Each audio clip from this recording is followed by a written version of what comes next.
Hello, everyone. Today we are continuing through Judges, and we're continuing the story of Samson.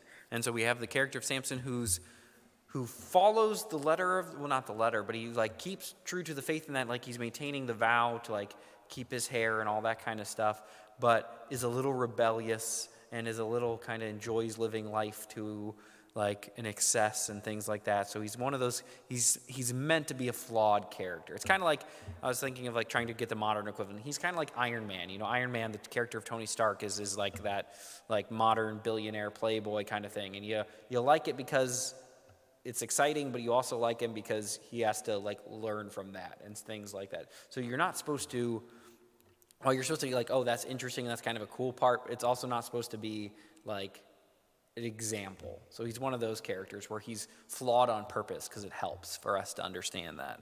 So we're on chapter 16.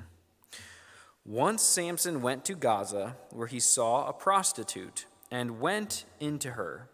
The Gazites were told, "Samson has come here." So they encircled the place and lay in wait for him all night at the city gate.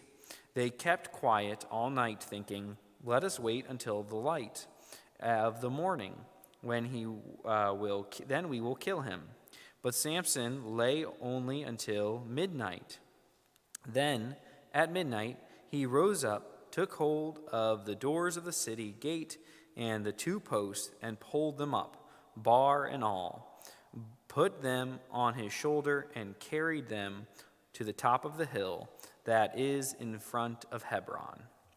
So when you have these ancient gates, the easiest and simplest way to lock it is you have a giant thick bar, and you put that behind, and the two kind of use that kind of do it. So that keeps the door. And the heavier you're making it, the more secure you make it. So for a city gate, it would be just this, it's like a tree, basically, and it would require multiple pen to lift off. So he basically does it's like lifting a tree. This is, again, that idea of that great feat. So he's lifting a huge thing. Of course, it's also the symbol of, carrying your cross to the top of the hill and that kind of stuff. And, he got in this mess in the first place. If he wasn't sleeping with prostitutes, he wouldn't have to run out in the middle of the night, and then he wouldn't have had this issue in the first place. So little column A, little column B. After this, he fell in love with a woman in the valley of Sorek, whose name was Delilah. And so, you notice the common theme for Samson. Samson is the impulsive. Again, he sees a prostitute, he sleeps with her. He has that one, "I'm going to marry you tonight," and then he leaves her, and then he comes back. And so he's always that impulsive. And so he's lust, and I mean lust not just in the sexual sense, but in that gratification incarnate. He's always seeking whatever looks appealing to him in the moment. The lords of the Philistines came to her and said to her, "Coax him and find out what makes his strength so great, and how we may overpower him, so that we may bind him in order to subdue him. And we will each give you 1,100 pieces of silver." So Delilah said to Samson, "Please tell me what makes your strength so great, and how you could be bound, so that one could subdue you." Samson said to her, "If they bind me with 7 fresh bowstrings that are not dried out, then I shall become weak and be like anyone else." Then the Lord of the Philistines brought the 7 fresh bowstrings that had not dried out, and she bound him with them, while men were lying in wait in the inner chamber. She said to him, "The Philistines are upon you, Samson." But he snapped the bowstrings as a strand of fiber snaps when it touches the fire. So the secret of his strength was not known. So she's, you can see this again. It's like that movie of whoa, why won't you do this for me? Why won't you tell me? Why won't you do it? It's that kind of that pestering kind of thing that you see in things. You're like, oh, okay, and kind of things like that. And again, you would think after you woke up tied up in somebody's house, you would have realized maybe this person doesn't have my best intentions in mind, but he's not thinking with his head. Again, he's impulsive and doesn't put 2 and 2 together. Samson is not meant to be the brightest bulb in the batch, and so we have to keep going. But at least he's smart enough not to tell the truth, but we're going to see that wear down. Then Delilah said to Samson, "You have mocked me and told me lies. Please tell me how you can be bound." He said to her, "If they bind me with new ropes that have never been used, then I shall become weak and be like anyone else." So Delilah took new ropes and bound him with them and said to him, "The Philistines are upon you, Samson." The men lying in wait were there in the inner chamber, but he snapped the ropes off his arms like a thread. And again, if we know, you should know literature, you're going to do it 3 times. So you have the bowstrings, which are thinner, then you have full ropes. Now we're going to go one more layer up. When Delilah said to Samson, "Until now you have mocked me and told me lies. Tell me how you could be bound." He said to her, If you weave the 7 locks of my head with the web and make it tight with a pin, then I shall become weak and be like anyone else." So while he slept, Delilah took the 7 locks of his head and wove them into a web and made them tight with the pin. And she said to him, "The Philistines are upon you, Samson." But he awoke from his sleep and pulled away the pin, the loom, and the web. So he's now getting closer, because again, it's it's not that it's magic, but the hair is, again, that symbol. And so again, it's the source in that way. And so he's getting closer. She's breaking down his walls. So again, the longer you're with sin, the longer you break down. Very few people go full-blown adultery that first day. It starts with a little bit of flirting. Then it comes a little bit of inappropriate touching. Then you might steal a kiss. Then it becomes something more. And so it's that gradual buildup. So he's literally flirting with disaster with Delilah, and he knows it, and because he's smart enough not to say it, but he's not strong enough. Literally not strong enough to resist. So this is that kind of subversion of the powers. Even though Samson's super strong, what is going to be that one that takes him down? A woman in her wiles and all that kind of stuff. And so that's on purpose, because it's doesn't matter how strong you are if you're not strong in the faith. Then she said to him, "How can you say, 'I love you,' when your heart is not with me? You have mocked me 3 times now and have not told me what makes your strength so great." Finally, after she had nagged him with her words day after day and pestered him, he was tired to death. So he's tired to death, but we're also going to lead to his actual death. So there's a difference there. So he told her the whole secret and said to her, "A razor has never come upon my head. For I have been a Nazarite to God from the mother's womb. If my head was shaven, then my strength would leave me. I would become weak and be like anyone else." Then, when Delilah realized that he had told her the whole secret, she sent and called the lords of the Philistines, saying, "This time come up, for he has told me the whole secret to me." When the lords of the Philistines came up to her and brought the money in her hand, brought the money in their hands, she let him fall asleep on her lap. And she called a man and had him shave off the 7 locks of his head. He began to weaken, and his strength left him.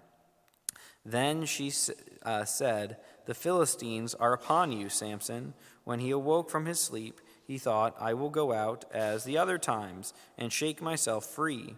But he did not know that the Lord had left him. So the Philistines seized him and gouged out his eyes. They brought him down to Gaza and bound him in bronze shackles, and he ground at the mill in the prison. But the hair of his head began to grow again after it had been shaved. So this is not the climax, but this is not the falling action. This is the low point of the hero's journey. So he finally gave in, and Delilah gets her reward. She kind of gets off scot-free in the story, actually. And they shave him, and now he's weak, and he does face the consequences. His eyes get plunged out, so there's no going back from that. So it reminds me again, just reading this, of like addiction, because it's like that 3 times you had to come back. You couldn't learn your lesson after 3 times. But how often have I fallen into the same sin again and again? And how come I haven't learned my lesson? And luckily nobody's gouged my eyes out, but you can see how this is, again, it's that idea of flirting with sin and the greater truth behind the story. Now the lords of but you also going to see, I love that little, again, this is such good literature that we don't give it credit for, but his hair began to grow. It's like that little limp. Oh, there's some light, there's some hope, there's going to be something interesting that comes from that. The story's not done. Now the lords of the Philistines gathered to offer a great sacrifice to their god Dagon, and to rejoice, for they said, "Our God has given Samson, our enemy, into our hands."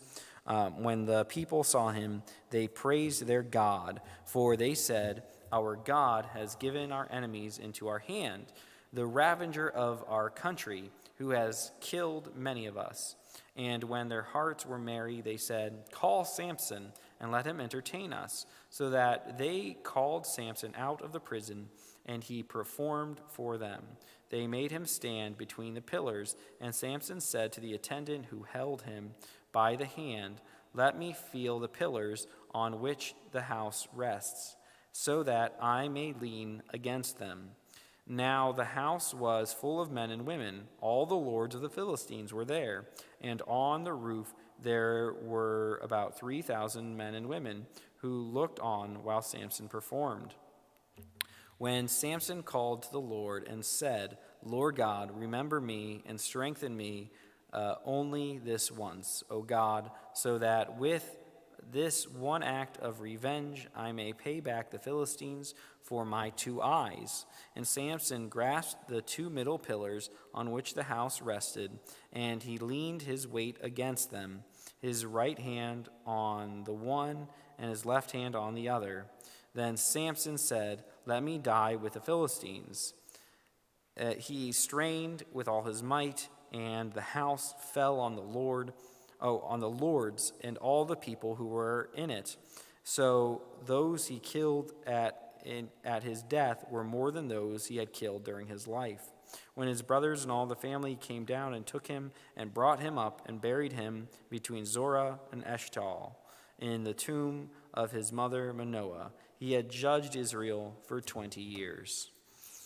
So one thing, ancient architecture is the pillar is an important symbol, but it's also an important architectural feature because they have not developed our modern things. You could not build a room like this in the ancient world. You would need giant pillars, and you can't have that stretching out. And so there's the palaces. Pillars are actually symbols of wealth and prestige because it takes a lot to build rooms with multiple pillars to keep up these giant rooms. And so there's one, I forget which palace, there's one of the ancient palaces in like Persia or someplace that was like, it was known as like the Palace of 1,000 Pillars. So a pillar is a symbol of that things. And of course it's what supports the roof and everything like that. So they're literally celebrating their God. This is basically the God's temple in a certain sense because that's where they're having the celebration for him. And so he enters into the house, the temple of the pagan god, and he brings the house down and he kills the lord. So not only is he doesn't just kill the soldiers, he kills the higher ranking ones. So it's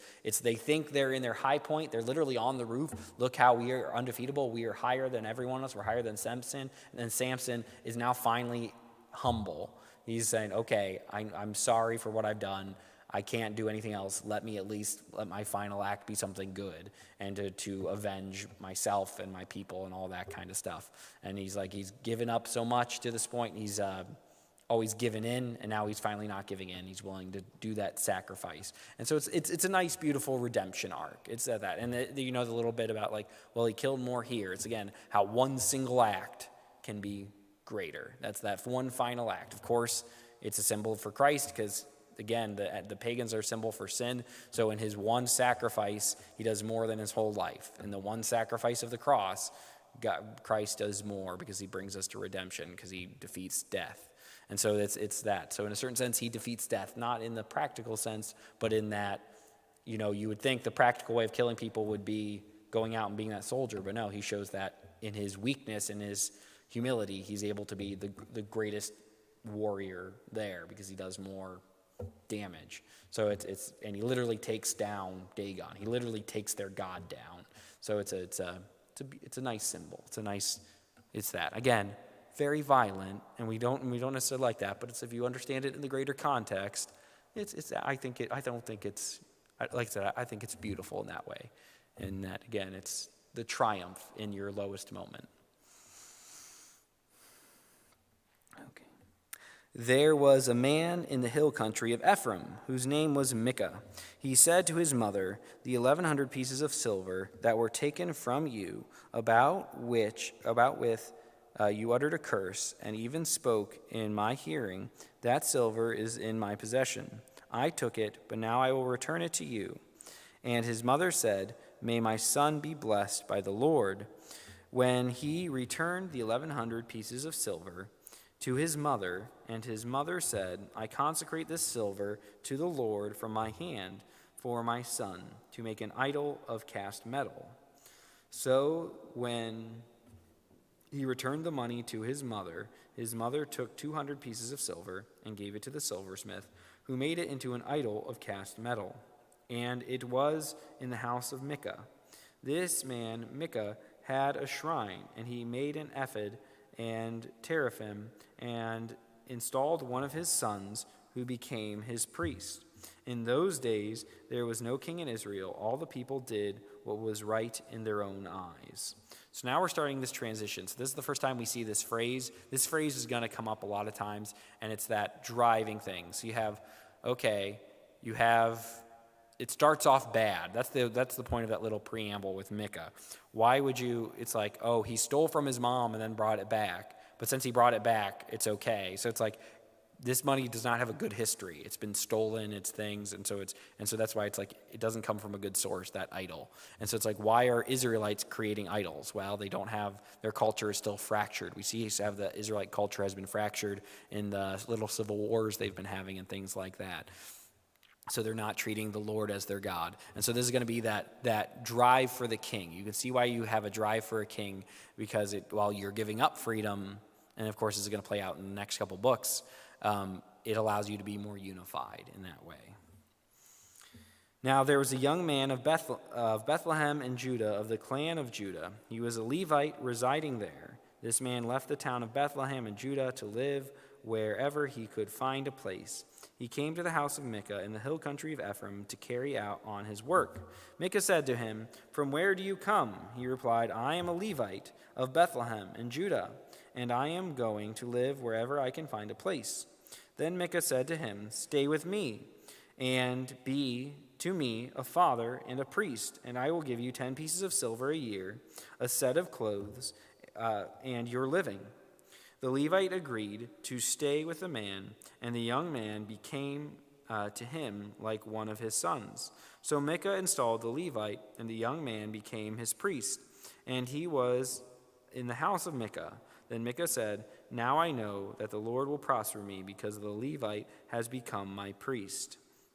And so the Levite is important because, again, the Levite is the priestly class. So this Levite comes in, and he might not be an actual priest, but he's of the priestly tribe, and so it like legitimizes him. So it legitimizes his bad. So it's kind of in that, if you notice, like if somebody's doing something bad, it's not enough for you to tolerate it. You have to accept it. We see a lot of this in our culture today. If you don't accept this bad thing I'm doing, then you hate me. I'm like, no, I like you, but I don't like that thing you're doing. There's a difference. So this is that kind of same desire. Well, if I can legitimize myself, if I can get this guy from the priestly class, then this thing I know that I'm doing is wrong, I can kind of justify it. If I can get other people to go along with me. So that's that kind of coming from it. And again, this is just that story is to show that the fracturing of the culture. Like, we're supposed to be shocked by this. This is supposed to be that, like, oh my gosh, how could things have gotten so bad? This is supposed to be a shocking story. So it's supposed to be that symbol. It's supposed to galvanize the Israelites who are reading this later on to say, we need to be better than this. We need to do it. So it's kind of like, it's the equivalent of when we talk about like a heresy in the ancient church that come up, and we could be like, how could anyone have believed that? And how could have it ever gotten so bad? And so it's like, that's what this little story is about. In those days, there was no king in Israel. And in those days, the tribe of the Danites was seeking for itself a territory to live in. For until then, no territory among the tribes of Israel had been allotted to them. So the Danites sent 5 valiant men from the whole number of their clan, from Zorah and from Eshtal, to spy on the land and to explore it. And they said to them, "Go explore the land." When they came to the hill country of Ephraim, to the house of Micah, they stayed there while they were at Micah's house. They recognized the voice of the young Levite, and they went over and asked him, "Who brought you here? What are you doing in this place? What is your business here?" He said to them, "Micah did such and such for me, and he hired me, and I have become his priest." When they said to him, "Inquire of God, that we may know whether the mission we are undertaking will succeed," the priest replied, "Go in peace. The mission you are on is under the eye of the Lord." The 5 men went on, and when they came to Laish, they observed the people there were living securely, after the manner of the Sidonians, quiet and unsuspecting, lacking nothing on earth and possessing wealth. Furthermore, they were far from the Sidonians and had no dealings with Aram. When they came to the kinsfolk of Zorah and Eshtal and said to them, "What do you report?" they said, "Come, let us go up against them, for we have seen the land, and it is very good. Will you do nothing? Do not be slow to go enter into it and possess the land. When you go, you will come to an unsuspecting people. The land is broad. God has indeed given it into your hands, a place where there is no lacking of anything on earth." 600 men of the Danites, armed with weapons of war, set out from Zorah and Eshtal, and went up and encamped at Kirath Jearim in Judah. On the account of that place is called Manasseh Dan. To this day, it is west of Kiriath Jearim. From there, they passed to the hill country of Ephraim and came to the house of Micah. When the 5 men who had gone to spy out the land, that is Laish, said to their comrades, "Do you know that in these buildings there are an ephod, teraphim, and an idol of cast metal? Now, therefore, consider what you will do." So they turned in the direction and came to the house of the young Levite at the home of Micah and greeted him, while the 600 men of the Danites, armed with their weapons of war, stood by the entrance of the gate. The 5 men who had gone to spy out the land proceeded to enter and take the idol of cast metal, the ephod and the teraphim. The priest was standing by the entrance of the gate with 600 men armed with weapons of war.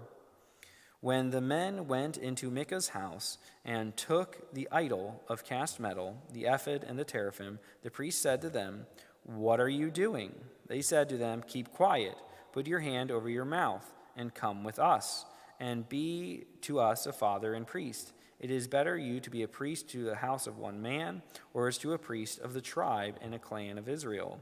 When the priest accepted the offer, he took the ephod, the teraphim, and the idol, and went along with the people.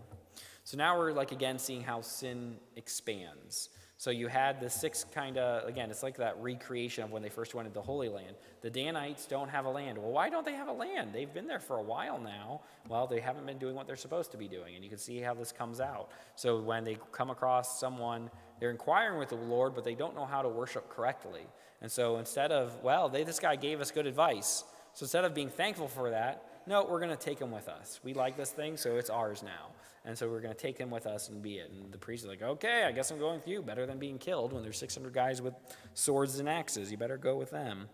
So they resumed their journey, putting the little ones, the livestock, and their goods in front of them.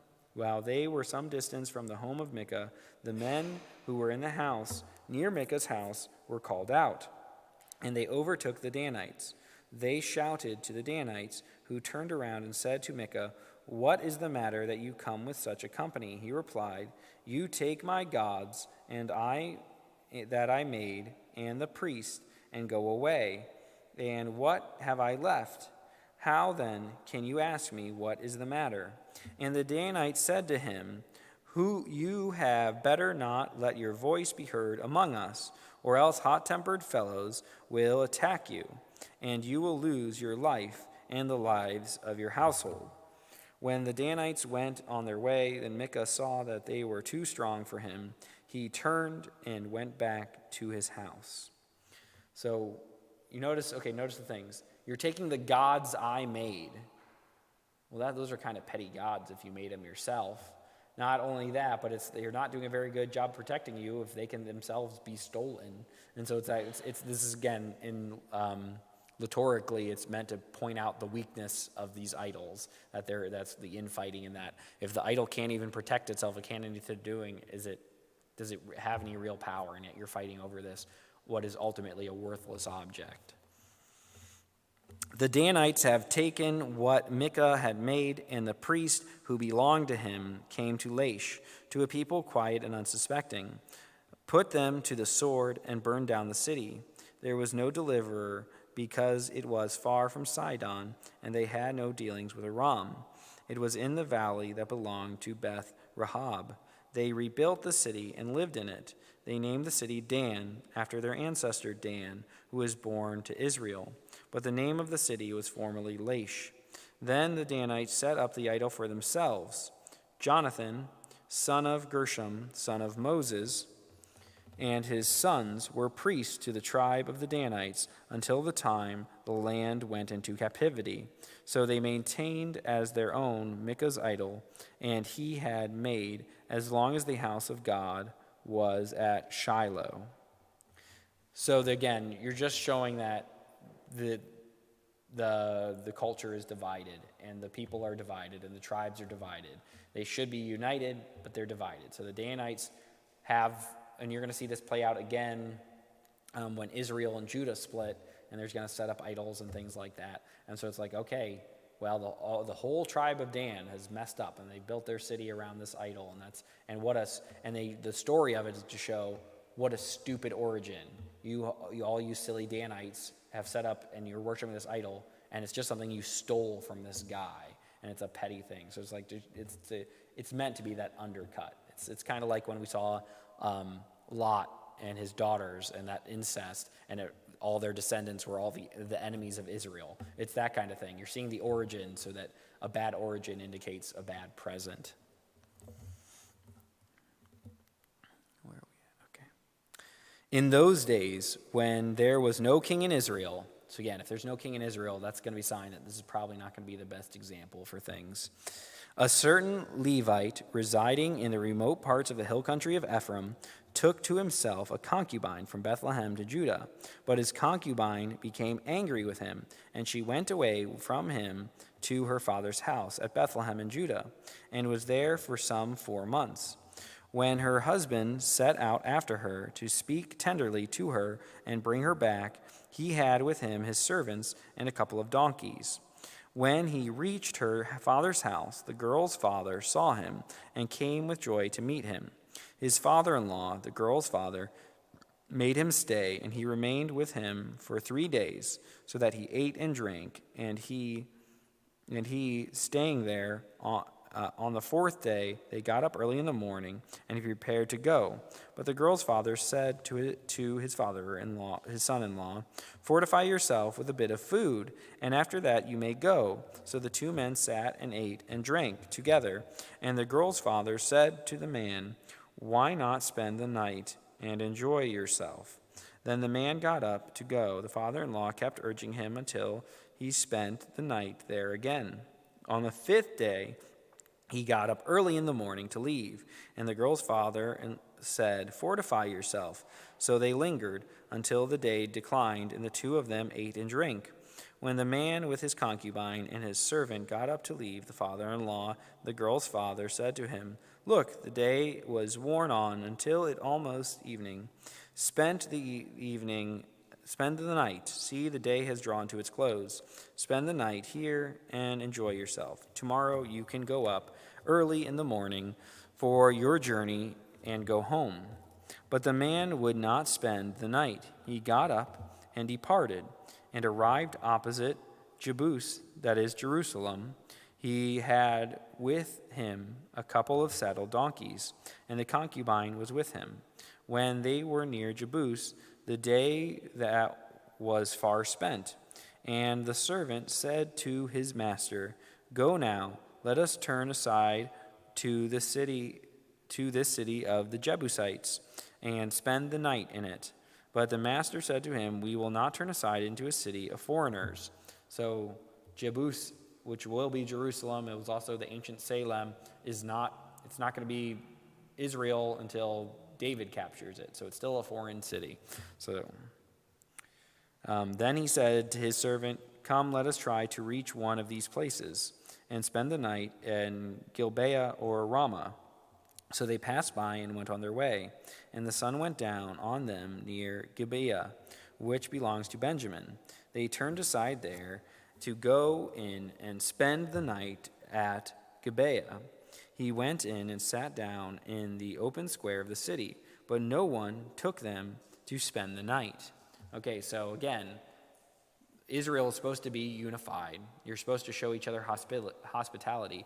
He makes a point of not going to the foreigner city because they're foreigners. They're not going to treat me right. And now he goes to this, what should be the friendly city, and they're not showing the hospitality they should.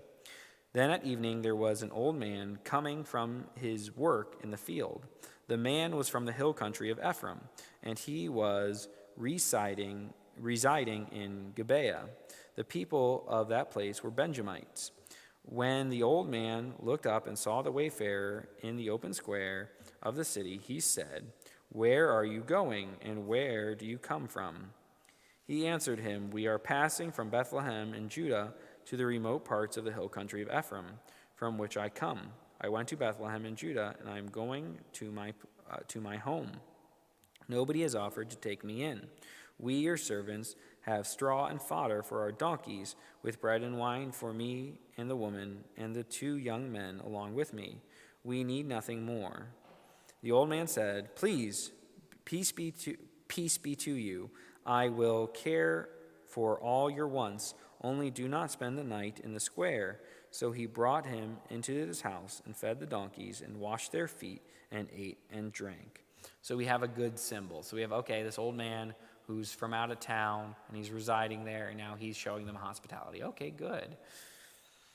While they were enjoying themselves, the men of the city, a depraved lot, surrounding the house, and started pounding on the door. They said to the old man, the master of the house, "Bring out the man who came into your house, so that we may have intercourse with him." Doesn't this sound familiar? Doesn't this sound, if it reminds you, this is just like Lot. This is just like it's meant to be. It's meant to be like a recreation of Lot. And if you remember what happened with Lot, it's not going to go well. So it's not going to go well with the people who are doing this. Again, they should be showing hospitality, and instead they're doing the exact opposite. So it's like, what could be more depraved than violating a guest in this way? And the man, the master of the house, went out to them and said to them, "No, my brothers, do not act so wickedly. Since this man is my guest, do not do this vile thing. Here are my virgin daughter and his concubine. Let me bring them out now. Ravish them and do whatever you want to them. But against this man, do not do such a vile thing." And again, it's that same weakness, that what a weak thing to do, to offer up your daughter and the concubine is this common thing. It's weak. This is supposed to be weak. You should, if anything, you offer yourself, but even before that, you say, "No, kill us first," or something. Yeah, it's a better thing. So this is not a good thing. Just like Lot, it wasn't a good thing when he offered his own daughters. That was a weakness. This is, again, that same weakness. But the men would not listen to him. So the man seized his concubine and put her out to them. They wantonly raped her and abused her all throughout the night until the morning. And as the dawn drew to a break, they let her go. As morning appeared, the woman came and fell down at the door of the man's house where her master was until it was light. In the morning, her master got up, opened the doors of the house, and when he went out to go on his way, there was his concubine lying at the door of the house with her hands on the threshold. "Get up," he said to her. "We are going." what a kind of a jerk, huh? And again, that was not supposed to be seen as a good thing, him forcing the concubine out. That is, again, weakness. When he had entered his house, he took a knife Then he put her on the donkey. The man set out for his home. When he had entered his house, he took a knife, grasped his concubine, and cut her into 12 pieces, limb by limb, and sent her throughout all the territory of Israel. So to be clear, she's already dead. The implication, she's dead. So when he puts her on the donkey, that's the implication, that she is already. So he's not murdering her. She's already dead. Not good, but again.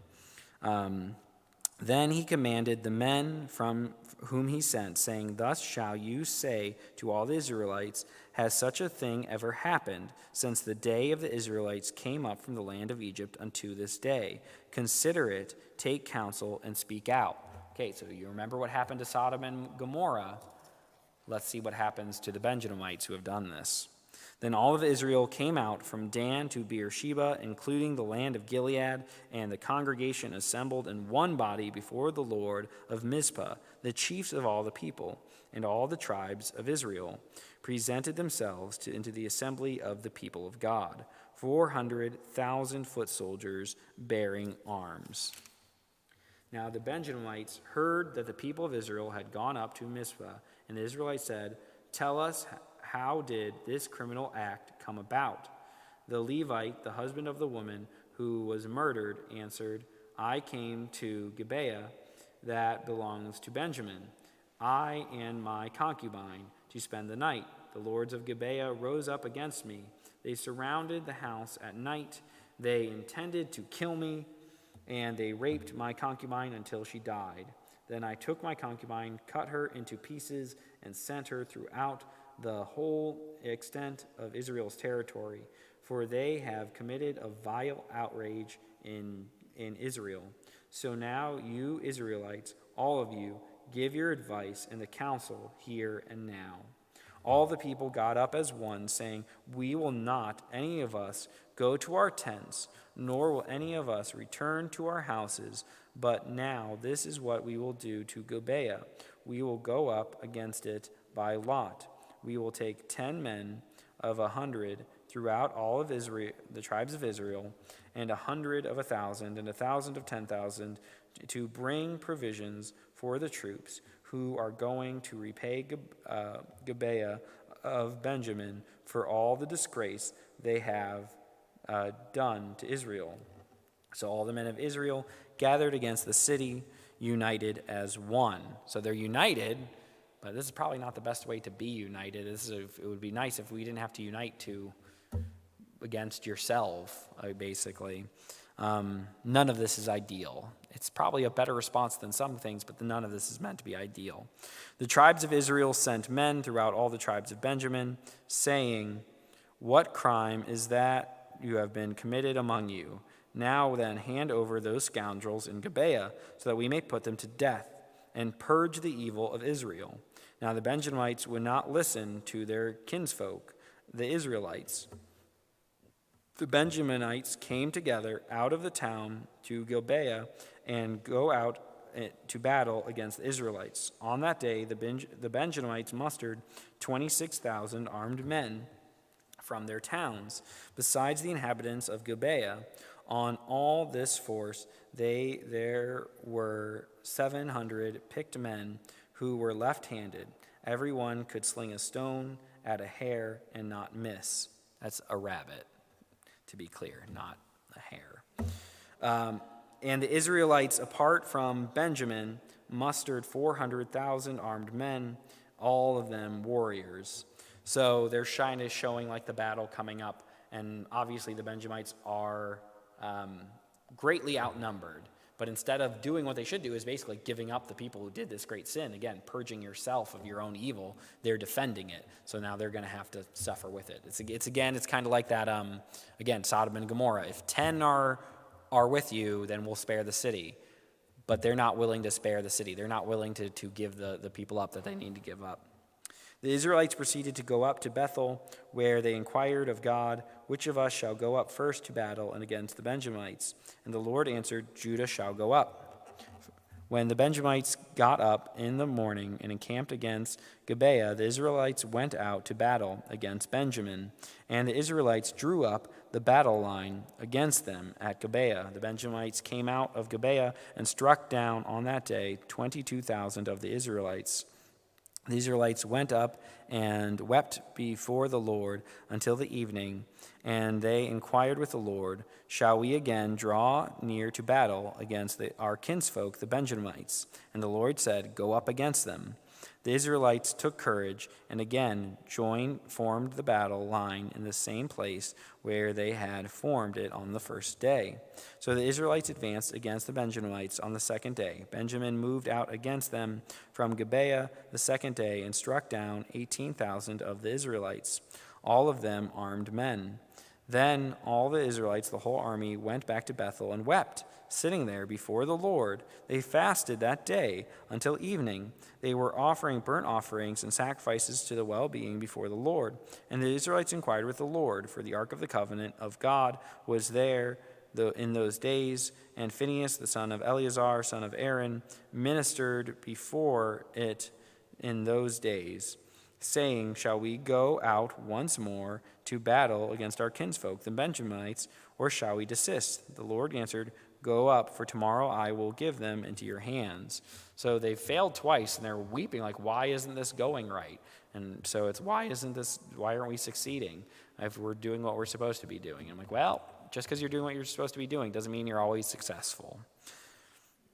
So Israel stationed men in ambush against Gibeah. Then the Israelites went up against the Benjamites on the third day and set themselves in array against Gibeah as before. When the Benjamites went out against the army, they were drawn away from the city. As before, they began to inflict casualties on the troops along the main roads, one of which goes up to Bethel, and the other to Gibeah, as well as in the open country, killing about 30 men of Israel. The Benjamites thought, they are being routed before us as previously.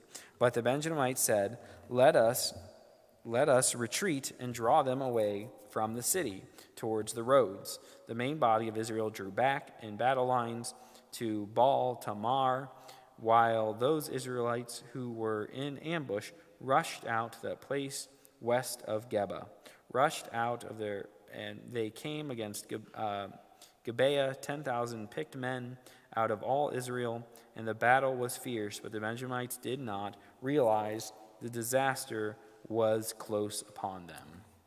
So they've had 2 bad days, and so it's lulled the Benjamites into a false sense of security, and so they think they're having that third one. It's again like the city when they conquered Ai, and they had to be clever about doing it. And again, God always appreciates cleverness. Just because you're following his will, you can still be clever in how you follow his will. And so they set an ambush, and so when they fall back, they think, then they come out and ambush them from behind. The Lord defeated Benjamin before Israel, and the Israelites destroyed 25,100 men of Benjamin that day, all of them armed. Then the Benjamins saw they were defeated. The Israelites gave ground to Benjamin because they trusted to the troops in ambush, but they had stationed against Gibeah. The troops in ambush rushed quickly about Gibeah when they put the whole city to the sword. Now the agreement between the main body of Israel and the men in ambush was that they set up a cloud of smoke out of the city. The main body of Israel should turn in battle. But Benjamin had began to inflict casualties on the Israelites, killing about 30 of them. So they thought, surely they are defeated before us, as is the first battle. But when the cloud, a column of smoke, began to rise from the city, the Benjamites looked behind them, and there was the whole city going up in smoke against the sky. When the main body of Israel turned, and the Benjamites were dismayed, for they saw the disaster was close upon them. Therefore they turned away from the Israelites in the direction of the wilderness, but the battle overtook them, and those who came out of the city were slaughtering them in between, cutting down the Benjaminites. They pursued them from Noah and trod them down as far as the place east of Gibeah. 18,000 Benjamites fell. Of them, courageous fighters. When they turned and fled towards the wilderness to the rock of Rimmon, 5,000 of them were cut down on the main roads, and they were pursued as far as Gidom, and 2,000 of them were slain. So all who fell that day of Benjamin were 25,000 arm-bearing men, all of them courageous fighters. So remember, they had 26,000, and now they've gone 25, so they've been almost completely wiped out. But 600 turned and fled to the wilderness of the rock of Rimmon, and remained at the rock of Rimmon for 4 months. Meanwhile, the Israelites turned back against the Benjamites and put them to the sword, the city, the people, the animals, and all that remained. Also the remaining towns they set on fire. So it started, again, this is not supposed to be a happy story. This is meant to be shown the chaos of the age. This is showing like, oh, this is what it was like and all this kind of stuff. So again, this is kind of like, when you have those pioneer stories and it's kind of brutal, and how the cowboys are killing the Indians and they're scalping people on both sides, and it's brutal on both sides and all this other kind of stuff. It's meant to be in juxtaposition of like in the encroaching civilization, all that kind of stuff. And so this is showing that this is not what it's supposed to be. So they've created their own Sodom and Gomorrah. They weren't supposed to do that. That was not supposed to be. This was not how it was supposed to go. Nor were they really supposed to probably wipe them out to this degree. Fight the battle, yes, but again, think about every step of the way that could have prevented this. Okay, maybe if he had just stayed with Jerusalem, it would have been okay. Maybe if the people those initial group hadn't tried to do that. Maybe if they were strong enough and didn't give in and push out his wife to be raped for him. Maybe if so every step of the way you could see weakness, they're making the weak choice, or they're making the overzealous choice. And so they're each doing the things, and it keeps on building up. What started as a relatively minor incident of a man not being able to find a place to stay has now turned into a civil war where thousands are dying and people have been almost wiped out. So this is supposed to show how this built up to this. That's kind of the warning of these small things, what might seem like small scale sins on the grand scheme of things. Again, not showing hospitality, one person, killing one concubine. Again, that's why it's a concubine. It's not the main wife. They might get more mad about that. Oh, just killing one concubine, that might not be that big of a deal. See what it leads to. See what all to your weakness and your depravity and the sin has led to this civil war where thousands are slaughtered, and now Benjamin might get wiped out. Benjamin won't get wiped out, and we'll see how and that's its own kind of interesting story. And we're a little running late today, but let's finish it because we're almost done. So we're just going to finish it. Now the Israelites had sworn at Mizpah, no one of us shall give his daughter in marriage to Benjamin. And the people came to Bethel and sat there until evening before God, and they lifted up their voices and wept bitterly. They said, O God, O Lord, the God of Israel, why has it come to pass that today there should be one tribe lacking of Israel?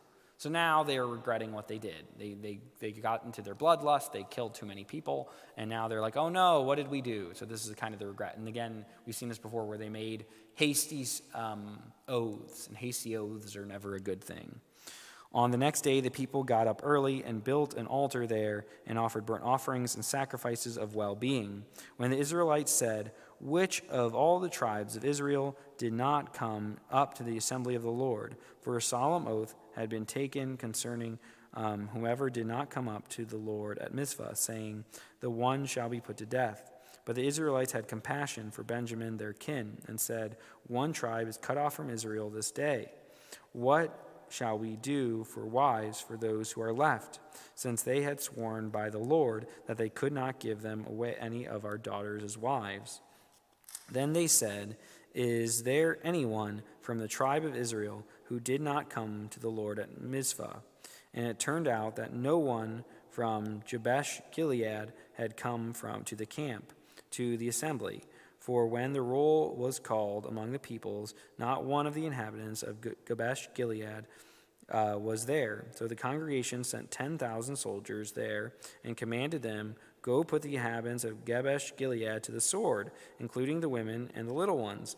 This is what you shall do. Every male and every woman that has hair that has lain with a man you shall devote to destruction.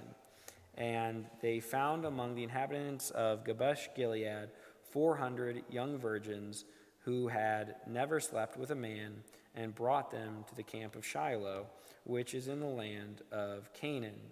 Then the whole congregation sent word to the Benjamites who were in the rocks of Rimmon and proclaimed, remember they said there were only 400 left and now there's 400 virgins, so you're going to see how this goes. Return to that time, and they gave them to the women whom they saved alive, the women of Jabesh Gilead, but they did not suffice for them. The people had compassion on Benjamin. Notice it's the people and not the Lord. This is their idea. This is not endorsed by God. Because the Lord had made a breach in the tribe of Israel. So the elders of the congregation said, "What shall we do for wives for those who are left, since there are no women left in Benjamin?" And they said, "Then must be heirs for the survivors of Benjamin, in order that a tribe may not be blotted out of Israel. Yet we cannot give any of our daughters to them as wives, for the Israelites had sworn, 'Cursed be anyone who gives a wife to Benjamin.' So they said, 'Look, the yearly festival of the Lord is taking place at Shiloh, which is north of Bethel, on the east of the highway, goes up from Bethel to Shechem, in the south of Lebanon.' And they instructed the Benjamites, saying, 'Go and lie in wait in the vineyards, and watch when the young women of Shiloh come out to dance in the dances. Then come out of the vineyards, and each of you carry off a wife for himself for the young women of Shiloh, and go into the land of Benjamin. Then if their fathers or their mothers come to complain with us, we shall say to them, be generous and allow us to have them, because we did not capture in battle a wife for each man. But neither did you incur guilt by giving your daughters to them.' The Benjamites did so, and they took wives for each of them from the dances whom they abducted. Then they went and returned to the territory and rebuilt the town to live in. So the Israelites departed from them at the time by tribes and families, and they went out from there to their own territories. In those days there was no king in Israel. All the people did what was right in their eyes." Again, that means they shouldn't have done that. That's not made abundantly clear. I just had this kind of thought about this, that kind of overall for the book of Judges. So there's kind of two parts to the book of Judges. You have the great heroes who do really cool things, like Ehud and Samson and Gideon and all these characters. But then you end with these kind of sad stories. And so again, look at the juxtaposition. What began with rape ends with more rape. That's the implication. You raped the thing. The Benjamin started because Benjamites raped this concubine, and now it's ending with abduction and rape to preserve it. That's not a good thing. And again, that's why it ends with, they did what was right in their own eyes. It's not good. And so I was thinking the best comparison would be for like the Wild West. And, we really like the heroes of the Wild West, and we like those imagery of, like, Wild Earp and all these kind of characters, and even some of the bad guys, like, Billy the Kid and stuff. And you can kind of see, noble isn't the right word, but that rugged individualism that we like. But at the same time, we're also very well aware that the Wild West was terrible, that it was awful, that you were going to die early, and those pioneers had miserable lives for the most part, and all these things were terrible. So it's like, we can have those two things. It's like, yeah, we have these great heroes, and we like these heroes, and we like the symbol of like that pioneering spirit and that freedom of the spirit, but at the same time, that doesn't actually justify that way of life. So it's like, yeah, we can have these heroes, and we can still hold to them and say, yeah, there's something idealistic that we can say about, again, it's why we name baseball teams and stuff the Bandits and Outlaws and Pirates. It's not that we actually like pirates, but we like that symbol of freedom and all that kind of stuff that goes with it. But at the same time, we're also well aware that actual pirates, non-Johnny Depp pirates, were terrible. Non-Western idyllic cowboys was a miserable existence. And so that's the book of Judges. It's saying, okay, because all this stuff is being written during the time of the kings. And so they're like, well, how can we understand our history? In the same way, you know what? The United States is trying to understand its history. And we can do that both. We can honor the heroes who came before us and also recognize it wasn't a great way to live. It's a kind of a beautiful juxtaposition of both those. I just had that thought, and I think it makes sense. And it's actually weirdly applicable to our own time as we are in our own country looking to our past and trying to understand our past. And I think, again, we can uphold the heroes of our past and recognizing a lot of bad stuff happened there too. We can have both those things. Okay, on that note, let's end in prayer. In the name of the Father, and the Son, and the Holy Spirit, amen. All glory be to the Father, and to the Son, and to the Holy Spirit. In the beginning, is now, and ever shall be, world without end, amen. Good night, everyone, and God bless.